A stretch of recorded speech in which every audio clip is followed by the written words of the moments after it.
대화를 잘하기 위한 공식이 있다. 자, 오늘부터 스몰 토크의 공식에 대해서 여러분들에게 강의를 드리도록 하겠습니다. 공식은 따라만 하면 누구나 변할 수 있는 결과가 같은 과학적인 방법입니다. 안녕하십니까? 생각하는 즐거움 C채널 LBC에서 보내드리는 고품격 화술 강좌 대화의 클래스. 오늘은 이제 스몰 토크의 공식이라는 제목으로 또 새로운 이야기를 시작을 하려고 해요. 지난 시간까지 눈치에 대한 이야기를 좀 드렸는데요. 이 눈치라는 게 한국에서는 굉장히 중요해요.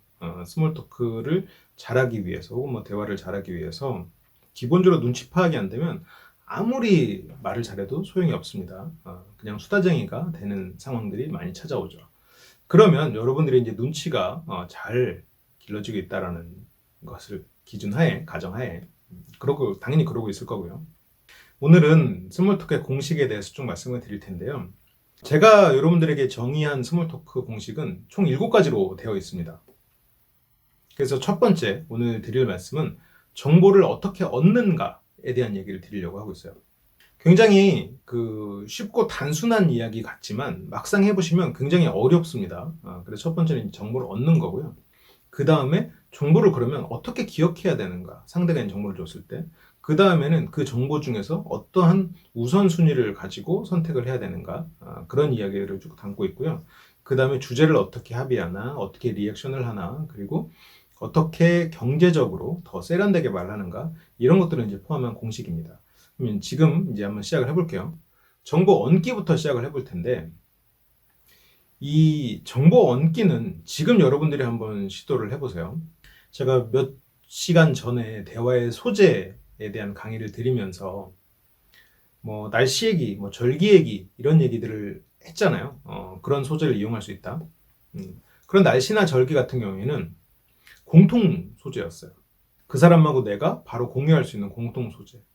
이 공통 소재를 한두 개 정도 얹고 거기에 이제 플러스로 내 정보를 얹든 공통 소재가 하나는 무조건 들어가야 돼요. 그리고 그 다음에 선택할 건 공통 소재 하나를 얹든 내 소재를 얹든 괜찮아요. 그래서 이 두 가지 소재를 얹은 질문형 문장을 만들어 보는 거예요. 이 문장을 순간적으로 만들어내는 게 막상 해보시면 쉽지 않습니다. 예를 들면 이런 거죠. 비가 싫어서 주말 내내 집에 있었어요. 뭐 주말 어떻게 잘 보내셨어요? 예를 들어서 이렇게 물어봤어요. 지금 제가 한 것은 뭐 월요일 출근 시간에 엘리베이터에서 만난 동기나 아니면 뭐 그런 사원들한테 하는 이야기라고 가정해 볼 수도 있고요. 아니면 다른 학교에서 그런 아직 그렇게 친하지 않은 그런 사람한테 하는 멘트라고 생각해 볼 수도 있을 것 같아요. 아니면 뭐 친구한테 한다면 비가 내가 진짜 싫어하는 비 또 내내 내려가서 주말 내내 집에만 있었네. 이렇게 말할 수도 있겠죠. 근데 지금 이런 게 굉장히 사소한 것 같지만 주말에 뭐 하셨어요? 라는 질문을 사람들은 잘 한단 말이죠. 그런데 주말에 뭐 하셨어요? 만 가지고 대화를 이어가려고 해요. 내가 이런 정보 두 개를 주지 않고 주말에 뭐 하셨어요? 라고 하잖아요.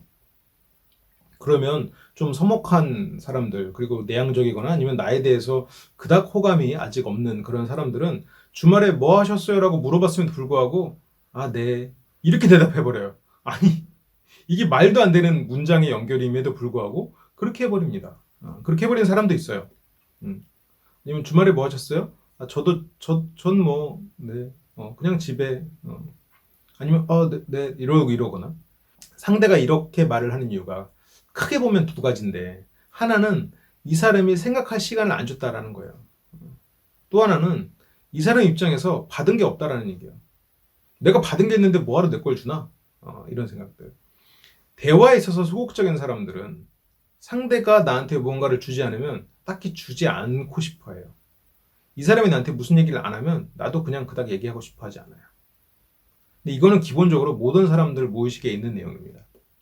결국 그 사람의 보상 심리를 이용하기 위해서 그 사람이 내 질문에 더 많은 정보를 만들어내도록 유도하기 위해서 여러분들이 정보를 줘야 되는데 그 정보를 주는 과정이 공통 정보에 자기 정보를 하나 정도 섞는 그런 문장이 상당히 유용하다라는 거예요. 아니면 공통 소재로만 해서 두 개를 얹거나. 주말 동안에 비가 왔습니다. 자, 공통 소재예요. 나는 비를 싫어합니다. 나의 정보예요. 나는 집에만 있었습니다. 나의 정보예요. 세 가지 정보를 얹었어요. 두 가지만 얹어도 되는데 세 가지 정보를 얹었어요. 그리고 주말에 뭐 했냐고 물어봐요. 그러면 이 사람 입장에서는 저도 비를 싫어해서 주말에 집에 있었어요 라고 말을 할 수도 있고요. 비를 싫어하시는군요 라고 하면서 비에 대한 얘기를 할 수도 있어요. 그리고 그러면 어떤 날씨 좋아해서요 라고 물어볼 수도 있고요. 여러 가지 이야기할 수 있는 소재가 펼쳐지고, 그리고 이런 소재가 펼치지 않는다 하더라도 그 사람은 무언가 얘기하고자 하는 그런 의도가 생겨납니다. 그런 욕구가 생겨난다고 할까요? 보상 심리이기 때문에 일종의 해야만 한다라는 생각을 할 수도 있겠죠. 그래서 이 사람이 자기 이야기를 더 많이 하게 만드는 기술이에요. 굉장히 사소해요. 별거 아닌 것 같아요. 이것만 들으면. 근데 직접 해보시면 어렵습니다. 내 정보를 얹으면서 말하는 것. 특히나 단답형으로 혹은 그 논리적으로 대화를 하는데 익숙하신 분들은 정말 못해요. 이거를 제가 딱 1분 동안만 해보세요라고 해도 첫 문장을 내가 외워서 읽고 그 다음 문장부터는 또 그냥 질문만 해요. 자기 정보를 안 줘요. 당연히 내 정보를 안 주면 상대 입장에서는 자기도 안 줘도 된다고 생각해요. 그냥 밋밋하게 흘러가는 거예요, 대화가. 그래서 기본적으로 상대의 입을 열기 위한 기술이고요. 그래서 여러분들이 이 정보를 얻는 훈련을 굉장히 많이 하셔야 됩니다. 대화를 자연스럽게 이어가기 위해서는, 혹은 상대가 조금 더 편하게 말하기 위해서는. 그래서 상대가 편하게 말해야 여러분들도 편하게 말할 수 있거든요. 그래서 이런 문장을 처음에는 인사말에서부터 연습을 하면 좋아요. 방금처럼 주말 어떻게 보내셨어요? 이 말도 그 전에 붙일 문장을 하나 해놓는 거예요. 근데 여기서 또 하나 주의할 점. 제가 방금 그 정보를, 세 가지 정보를 얹은 문장을 앞에다 배치하고 질문을 했어요. 근데 세 가지 정보를 얻는 그 과정에서 세 가지 때문에 문장이 굉장히 많아지거나 늘어지면 안 돼요. 저는 굉장히 비를 싫어해요. 주말 내내 비가 왔잖아요. 그래서 주말 동안에 계속 집에 있었거든요. 주말에 뭐 하셨어요? 이러면 안 된다라는 거예요. 이거는 이제 마지막 공식하고도 겹치는데, 이 문장이 깔끔하게 떨어져야 됩니다. 이것도 좀 훈련이 필요해요. 싫어하는 비 주말 내내 내려서 집에만 있었네요. 주말 내내 비가 와서 집에만 있었네요. 방금 비를 싫어해서라는 표현을 안 넣어도 주말 내내 비가 와서 집에만 있었네요. 이것만으로도 비를 안 좋아한다, 혹은 여러 가지 것이 담겨 있겠죠. 이렇게 내 정보를 주면 상대는 훨씬 더 편하게 말하게 돼요. 이걸 꼭 기억을 해보시고요. 예문 하나 더 볼까요? 벌써 여름이라니, 무섭네요. 좋아하는 계절 있으세요? 예를 들어서 지금 이거는 공통정보가 들어갔죠. 날씨가 따뜻해져 가고 있다. 날씨가 더워져 가고 있다. 그리고 나는 무더운 여름이 싫다. 이건 이제 좀 입장이 담겨 있는 거니까 가능하면 입장이 없는 표현을 쓰는 게 더 좋긴 하지만, 이런 식으로 정보를 얻는 거예요. 정보를. 그래서 뒤에 어떤 계절 좋아하세요? 라고 물어보는 것. 이거를 시작하실 때, 다른 사람이랑 이야기할 때 내 정보를 처음에 얻는 게 좀 힘들 수 있어요. 그때는 좀 공통정보를 가지고 접근하시는 것도 방법이에요. 근데 가능하면 공통정보 하나에 내 정보 하나, 이런 식으로 들어가는 게 상대 입장에서도 좀 빠르게 친하다는 느낌을 주기가 쉽거든요. 그리고 근데 이제 여기서 조금 주의해야 될 건, 제가 이건 공식을 계속해서 설명드리면서 말씀드릴 텐데, 너무 내 입장을 드러내는 것은 안 좋아요. 그래서 입장은 여러 가지가 있겠죠. 여러분들이 굉장히 강한 거는 정치적 입장, 종교적 입장, 이런 것도 있지만, 예를 들어서 같이 영화를 보고 나오면서 그 영화가 재밌다 재미없다도 하나의 입장이거든요. 그래서 저는 이 영화 참 재미없게 봤는데 영화 어떻게 보셨어요? 이런 거는 좀 안 하는 게 좋다라는 얘기죠. 나는 영화를 재미없게 봤다라는 정보를 주는 것은 좋지 않아요. 나의 입장을 규정하면. 왜냐하면 상대 입장에서 재밌게 봤으면 말을 이어나가기가 좀 마땅치 않거든요. 이런 경우에는 오랜만에 공포영화를 봤네요. 오랜만에 극장 와서 그것도 제가 좋아하는 공포영화를 봤네요. 영화 어떠셨어요? 이런 정도로 해서 정보를 주는 거죠. 그래서 나는 오랜만에 극장에 왔다, 공포영화를 좋아한다, 이런 정도로 정보를 얹어서 주면 그 사람은 이 영화는 그좀 그랬어요. 그냥 그랬어요. 저도 그렇죠. 저도 공포영화 좋아하는데 이 영화가 좀 실망스러운 부분이 있더라고요. 이런 식으로 하면서 입장을 맞춰가면서 대화를 할 수 있어요. 이런 게 이제 요령이죠. 내가 이제 그 사람이 저는 굉장히 재밌게 봤어요. 그러면 저도 공포영화 좋아해서 그런지 굉장히 재밌었어요. 그런 등등 얘기를 할 수도 있을 거고. 여러 가지 선택의 여지가 생기는. 그래서 이 대화를 할 때 사람들이 뭐 열린 질문을 해라, 뭐 이런 얘기를 많이 하잖아요. 열린 질문을 하는 이유는 상대가 더 많은 정보를 줄 수 있게 하기 위함이에요. 그러면 그냥 단순히 열린 질문만으로는 부족하다라는 거죠. 여러분들이 정보를 얹어서 열린 질문까지 할 수 있으면 그 사람이 알아서 얘기를 할 수 있는 거예요. 그러면 실은 정보를 얹어서 질문을 하면 닫힌 질문을 해도 괜찮아요. 열린 질문만 다다다다 쏘는 것보다 정보를 얹으면서 단답형 질문을 묻는 게 차라리 낫습니다. 그래서 이런 정보를 얻는 걸 꼭 기억해 보시고요. 이렇게 정보를 얹어서 질문을 하게 되면 그 사람은 굉장히 많은 정보를 여러분들한테 주기 시작할 겁니다. 처음에는 안 주더라도 이런 것들이 몇 번 반복되다 보면 아마 정보를 많이 주기 시작하실 거예요. 그러면 여기서부터 이제 또 발생되는 게 이 많은 정보들을 어떻게 기억할 건가 라는 딜레마가 생겨요. 그게 이제 두 번째 공식인데요. 오늘은 이 두 번째 공식까지 설명을 드리고 마칠게요. 이 두 번째 공식은 그 많은 정보들 중에서 어떠한 정보를 어떻게 기억하느냐의 측면이에요. 처음에 여러분이 예를 들어서 대화가 잘 안 되고 여러 사람이랑 대화를 하건 단둘이서 대화를 하건 어느 시점부터 좀 멍해지는 그런 증상이 자주 있는 상황이다. 그러면 문장 그 자체를 외우시는 것을 목표로 해보십시오. 처음부터 그 정보들을 다 쪼개서 기억한다. 이건 좀 어려울 테니까요. 그 사람이 나는 지난주에 뭐 미국에 가서 언니 혹은 뭐 언니 결혼식에 참여하고 왔어요 라고 말을 하면 그냥 그 문장을 그대로 외우는 거예요. 가능하면 그 사람의 많은 문장을 머릿속에 두는 거죠. 그 사람이 했던 문장 중에 기억할 만한 문장을 외우는 거예요. 이게 이제 가장 그 기본 단계인데 제가 이것부터 시키는 이유는 말하다가 멍해지거나 나 또 오늘 말을 잘 못했네요 뭐 이런 여러 가지 그 불필요한 그 뭐 잡생각이라고 표현을 할게요. 이제 그런 것들이 많이 떠오르는 이유는 상대가 아닌 나에게 집중하기 때문이에요. 내가 어떻게 보일지를 생각하기 때문이거든요. 그래서 이런 경우에는 상대의 말 그 자체에 집중시키기 위해서 그 잡념을 없애기 위해서 문장을 외우라고 제가 조언을 드리는 겁니다. 그런데 실은 그 정보를 기억하는 건 문장을 외우는 게 최선이냐? 당연히 아니에요. 굳이 나누자면 이건 하수의 기술입니다. 그러면 이것보다 한 단계 업그레이드 되기 위해서는 어떻게 해야 되느냐? 그 문장에서 중요한 단어들만 기억하는 거예요. 중요한 단어들. 예를 들어 방금 같은 거는 지난주에 언니 결혼식을 갔다 왔다. 미국으로. 그러면 지난주, 미국, 언니 결혼. 네 가지. 이 단어들을 기억해 놓는 거예요. 그래서 이걸 좀 더 요령 있게 하려면 이걸 쪼개서 기억한다라고 제가 말씀을 드리는데 지난주에 미국에 갔다 왔다. 미국에 언니가 살고 있다. 지난주에 언니가 결혼했다. 이런 식으로 쪼개놓고 생각하면 훨씬 더 좋습니다.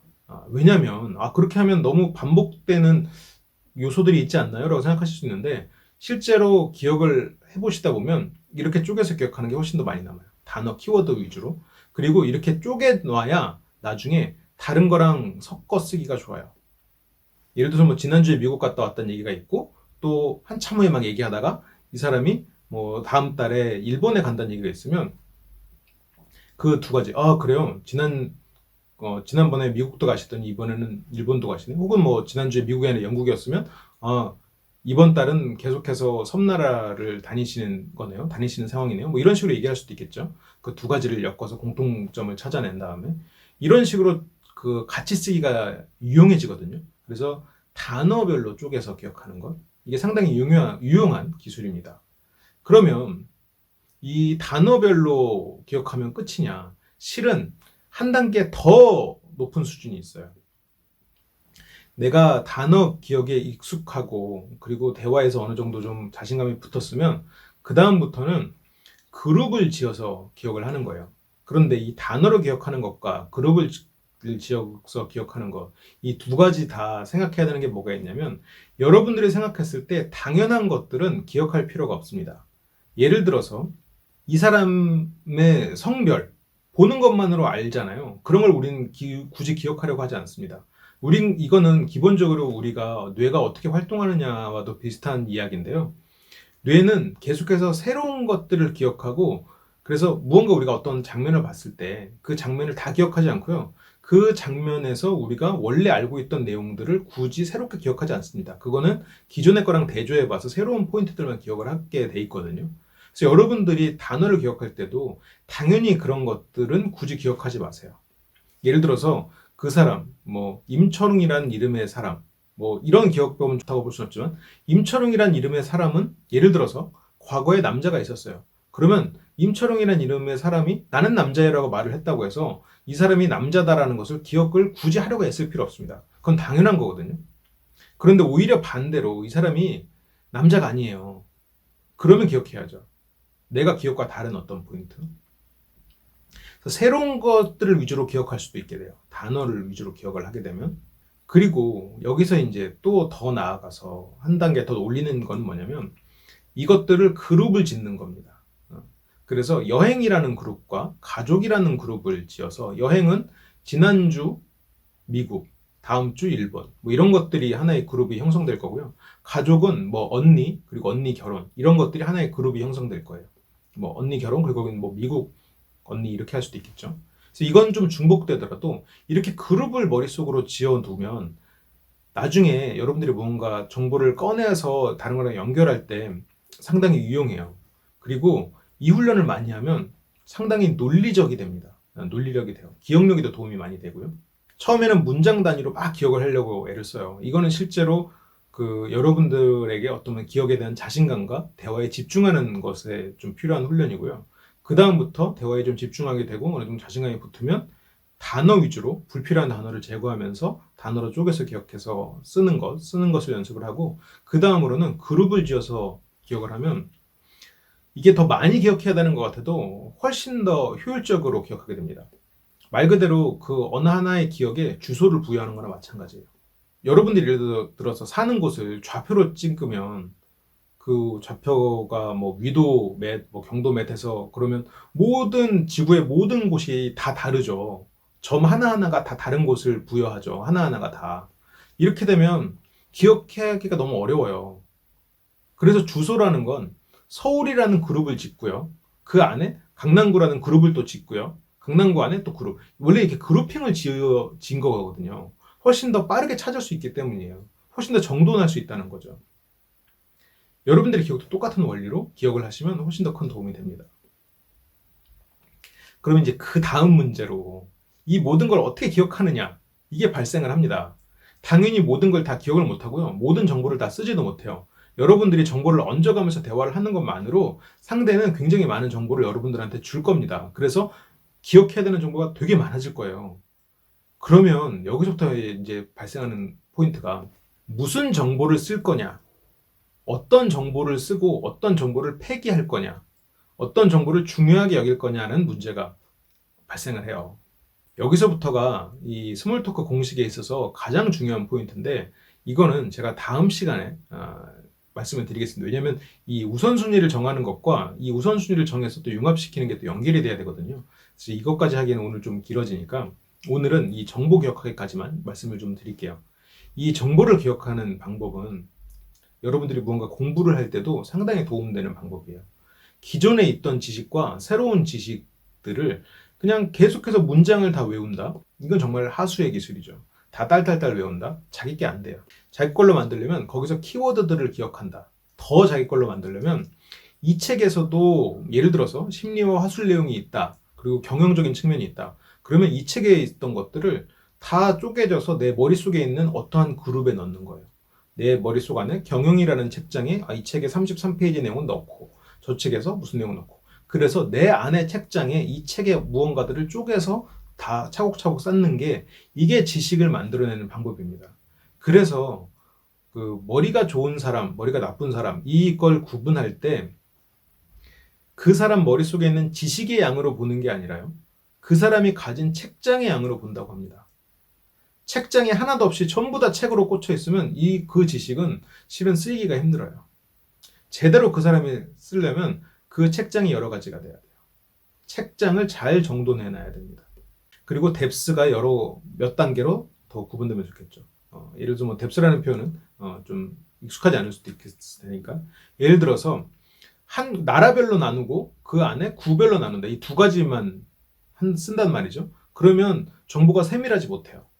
더 제대로 하려면 그룹 안에 그룹 안에 그룹 이렇게. 근데 물론 너무 많아지면 그것도 의미가 없죠. 많다는 건 결국 없다는 거랑 똑같거든요. 그래서 여러분들이 지식을 만들 때도 그런 원리, 대화를 할 때도 그런 방식. 그래서 그룹을 잡고 지으려고 훈련을 해야 됩니다. 궁극적으로는. 근데 처음부터 이걸 목표로 하지 마시고요. 처음에는 문장을 외우는 것, 문장을 외우고 그 다음에는 그 문장 속에서 중요한 키워드들을 외우는 것, 단어들을 외우는 것. 그래서 이 단어가 각각의 의미를 갖죠. 뭐 미국이라는 것도 의미를 갖고요. 실은 내가 어떤 질문을 했을 때 그 사람이 네 했을 거예요. 그 네도 실은 의미를 갖습니다. 주말에 어디 다녀오셨어요? 네. 그때는 네라고 외우면 안 되겠죠. 네라는 단어를. 그때는 주말에 어딘가 다녀옴이라고 외워야겠죠. 어딘가. 이런 식으로. 그런 식으로 이제 정보를 많이 기억을 해야 됩니다. 지금 제가 공식 앞에 거 두 가지만 말씀을 드렸어요. 그래, 이 두 가지만 해도 실은 대화는 훨씬 더 잘 이어지게 됩니다. 그런데 여기서 우선순위를 생각하지 않으면 대화가 좀 매끄럽지 않을 거예요. 그래서 다음 시간부터 또 진행해드리는 대화를 어떻게, 정보를 어떻게 운용할 건가에 대한 이야기, 어떻게 융합할 건가, 이런 이야기를 좀 같이 보시면서 대화를 훈련을 해보세요. 오늘 제가 숙제를 굳이 드린다면, 왜 굳이라는 표현을 썼냐면, 제가 드려도 좀 하기까지가 상당히 노력이 들 테니까, 제가 좀 굳이라는 표현을 썼는데, 오늘 제가 이제 숙제를 드린다면, 대화를 할 때 정보를 2개 이상 무조건 얹고 대화해본다. 오늘부터 한번 해보세요. 그리고 상대의 말을 기억한다. 지금 내가 대화에 익숙하지 않다면 문장을 외워보고요. 그게 좀 익숙하다면 단어를 키워드 위주로 외워보고, 그것도 익숙하다면 그룹을 만들어보는 이 3가지 단계로 한번 훈련을 해보십시오. 첫 번째, 여러분들에게 들려드린 스몰토크 공식에 대한 수업이었고요. 오늘 수업 내용이 좀 많은 도움이 되셨길 바라고, 이 스몰토크 공식 같은 경우에는 제 스몰토크 책에 있어요. 그 내용과 같이 보시면서 복습을 해보시면 많은 도움이 되실 겁니다. 그러면 저는 또 다음 시간에 계속해서 공식을 이어가서 말씀을 드릴게요. 이런 공식 같은 훈련을 오프라인에서도 할 수 있도록 제가 실습 마련하고 있어요. 매주 일요일 1시부터 3시간 동안 화술 실습을 진행을 하니까요. 혹시라도 관심 있으신 분은 참여해 주시면 감사하겠습니다. 그러면 저는 또 다음 시간에 더 좋은 내용으로 돌아오겠습니다. 시청해 주셔서 감사해요.